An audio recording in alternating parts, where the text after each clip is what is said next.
नमस्कार दोस्तों, एक बार फिर से स्वागत करता हूं आप सभी का दीप एकेडमी में। तो दोस्तों, अगर आप चैनल पर नए हो, वीडियो में पहली बार आए हैं तो चैनल को सब्सक्राइब करें, वीडियो में एंड तक जरूर जुड़े रहें। तो आज हम उपस्थित हुए हैं आपके सामने फिर से एक नई पाठ्य योजना लेकर। तो चलिए दोस्तों, देखते हैं आज की अपनी पाठ्य योजना। तो अपनी पाठ्य योजना है, तो सबसे पहले पाठ्य योजना में लिखेंगे हम छात्र अध्यापक का नाम, इसके बाद कक्षा, विषय, उपविषय, समय, कालखंड और वर्ग। इस प्रकार से इन सभी चीज़ों को हम लिख लेंगे। इसके बाद अपना आएगा प्रकरण। प्रकरण होगा आज का अपना जोड़। ठीक है, आज हम जोड़ प्रकरण के ऊपर एक पाठ्य योजना पढ़ने वाले हैं। तो चलिए दोस्तों, सबसे पहले पढ़ेंगे हम सामान्य उद्देश्य। सामान्य उद्देश्य देखते हैं, छात्रों में गणित विषय के प्रति रुचि उत्पन्न करना। दूसरा सामान्य उद्देश्य होगा छात्रों को दैनिक जीवन में गणित की उपयोगिता बताना। ठीक है, इस प्रकार से अपने सामान्य उद्देश्य हो गए। आप चाहें तो इसका स्क्रीनशॉट ले सकते हैं। इसके बाद आएगा अपना विशिष्ट उद्देश्य। विशिष्ट उद्देश्य, छात्र संख्याओं को जोड़ने का ज्ञान प्राप्त कर सकेंगे। दूसरा विशिष्ट उद्देश्य होगा छात्र अपने दैनिक जीवन में जोड़ का प्रयोग कर सकेंगे। इस प्रकार से हो गए अपने सामान्य उद्देश्य और विशिष्ट उद्देश्य। ठीक है, तो आप चाहें तो इसका भी स्क्रीनशॉट ले लें। इसके बाद अपनी अगली हेडिंग होगी शिक्षण विधि। इसमें हम कौन कौन सी विधियों का प्रयोग करने वाले हैं। तो इसमें पहली विधि होगी हमारी व्याख्यान विधि, प्रश्नोत्तर विधि और प्रदर्शन विधि। व्याख्यान विधि यानी हम व्याख्या करके बताएंगे, प्रश्नों के माध्यम से बताएंगे, और प्रदर्शन यानी चित्र या टीएलएम दिखाकर बच्चों को समझाने का प्रयास करेंगे। इसके बाद अगली हेडिंग होगी अपनी शिक्षण सहायक सामग्री। इस पाठ्य योजना को पढ़ाने में हमें कौन कौन सी सहायक सामग्री की आवश्यकता पड़ने वाली है। तो इसमें हमें चाहिए होगा चार्ट, संकेतक, छोटी छोटी गेंदें आदि। अगली हेडिंग लिखेंगे हम पूर्व ज्ञान। बच्चों को कौन कौन सा ज्ञान है। तो छात्रों को अंकों की सामान्य जानकारी होनी चाहिए। ठीक है, ये हो गई हमारी पूर्व ज्ञान। अगली हेडिंग होगी हमारी प्रस्तावना। प्रस्तावना में इस प्रकार से हम बॉक्स बना लेंगे, क्रम संख्या, छात्र अध्यापक कथन और छात्र छात्रा क्रिया। इसके बाद पहला प्रश्न छात्र अध्यापक बच्चों से करेगा, बच्चों को 6 गेंदें दिखाते हुए यह कितनी गेंदें हैं। तो छात्र उत्तर देंगे 6। अगला प्रश्न करेगा छात्र अध्यापक, बच्चों यदि 6 गेंदों में 2 गेंदें और मिला दें तो कितनी गेंदें हो जाएंगी। तो बच्चे कहेंगे 8 गेंदें हो जाएंगी। इसी प्रकार से अगला प्रश्न होगा, अगर 32 में 21 को जोड़ दिया जाए तो कितना हो जाएगा। तो बच्चे मौन हो जाएंगे। ये उनके लिए समस्यात्मक प्रश्न हो जाएगा और बच्चों से नहीं बनेगा, तो बच्चे मौन हो जाएंगे, शांत हो जाएंगे। इसके बाद अगली हेडिंग होगी हमारी उद्देश्य कथन। बच्चों, आज हम लोग जोड़ के बारे में विस्तृत अध्ययन करेंगे। इस प्रकार से हम उद्देश्य कथन को लिख लेंगे। अगली हेडिंग होगी हमारी प्रस्तुतिकरण।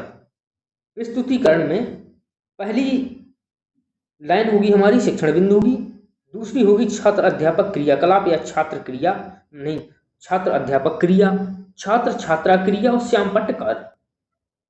इसके बाद मुख्य बिंदु होगा हमारा जोड़। तो यहाँ पर हम जोड़ की परिभाषा बच्चों को बताएंगे। 2 या 2 से अधिक संख्याओं के योग को जोड़ कहते हैं। छात्र छात्रा ध्यानपूर्वक सुनेंगे और समझेंगे। ठीक है, हम इसको श्यामपट्ट पर लिख देंगे। श्यामपट्ट पर हम जो भी लिखेंगे उसको हम यहाँ पर लिखते जाएंगे। ठीक है, जोड़ 2 या 2 से अधिक संख्याओं के योग को जोड़ कहते हैं। ये हो गया हमारा श्यामपट्ट कार्य। इसके बाद उदाहरण देके हम बच्चों को समझा देंगे। उदाहरण 6 + 6 = 12, 4 + 2 + 4 = 10, 5 + 2 + 3 = 10। ये हम बच्चों को उदाहरण देके समझाएंगे और इसको हम ब्लैक बोर्ड पर समझाएंगे। तो ये हो गया हमारा श्यामपट्ट कार्य। अगला आदर्श प्रश्न। आदर्श प्रश्न हम बच्चों से पूछेंगे तो हम इसको भी अपनी पाठ्य योजना में शामिल करना जरूरी है और शामिल करेंगे। तो विजय के पास यदि 20 रुपये थे, यदि अजय ने उसे 40 रुपया दिए, तो बताओ अब विजय के पास कुल कितने रुपए हैं। तो बच्चे इसका प्रश्न इसको हल करेंगे और बताएंगे। अगला होगा हमारा बोध प्रश्न। विजय के पास कितने रुपए थे, 20 रुपया। अजय ने विजय को कितने रुपए दिए, 40।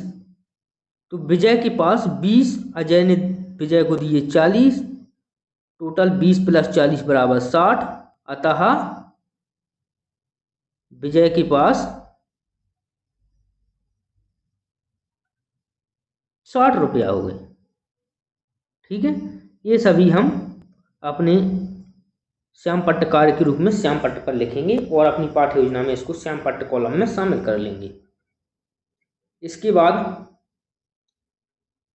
अभ्यास प्रश्न लिखेंगे। राघव के पास 15 गेंदें हैं और राम उसे 10 गेंदें देता है, तो अब राघव के पास कितनी गेंदें हैं? 10 + 15 = 25। ये सभी हम बच्चों को अभ्यास प्रश्न करके और समझाने का प्रयास करेंगे और इसको हम श्याम पट्ट पर करेंगे। तो यहाँ पर श्याम पट्ट कार्य में ये सभी मेंशन हो जाएगा। इसके बाद अपना अगला प्रश्न होगा पुनरावृत्ति। अगली हेडिंग होगी पुनरावृत्ति प्रश्न। तो पुनरावृत्ति में हम बच्चों से पूछेंगे जोड़ किसे कहते हैं? 80 + 90 कितना होता है? ये होगा हमारे पुनरावृत्ति प्रश्न। इसके बाद अगला होगा हमारा, अगली हेडिंग होगी हमारी मूल्यांकन कार्य। रवि के पास 12 कॉपियां हैं और रश्मि के पास 18 कॉपी हैं। दोनों के पास कितनी कॉपियां हैं? ये मूल्यांकन कार्य होगा। अगली हेडिंग होगी निरीक्षण कार्य। छात्र जब श्यामपट्ट कार्य को कर रहे होंगे तब छात्र अध्यापक कक्षा में घूम घूम कर निरीक्षण कार्य करेंगे। इसके बाद अगली हेडिंग आएगी हमारी गृह कार्य। गृह कार्य हम बच्चों को देंगे जोड़ करो। तो इस प्रकार से 2 सवाल आप अपने हिसाब से भी दे सकते हैं, कोई दिक्कत नहीं। इसके बाद यहाँ पर पर्यवेक्षक के हस्ताक्षर करवा लेंगे। पर्यवेक्षक अर्थात प्रधानाध्यापक या फिर जो आपके टीचर वहाँ पर मेंटर हैं, यहाँ पर आप अपने हस्ताक्षर कर लेंगे, छात्र अध्यापक के हस्ताक्षर। इस प्रकार से पाठ्य योजना हमारी पूरी होती है। दोस्तों, अगर आपको वीडियो अच्छी लगी हो तो चैनल को सब्सक्राइब करें और वीडियो में अंत तक जरूर जुड़े रहें। और अगर आप अभी चैनल पर नए हैं और पहली बार आए हो तो चैनल को सब्सक्राइब जरूर कर लें। और अगर आपको किसी भी पाठ्य योजना में कोई भी समस्या है तो आप हमें कमेंट कर सकते हैं, हम आपकी समस्या का समाधान करने की कोशिश करेंगे। तो चलिए मिलते हैं अगली वीडियो में। जय हिंद।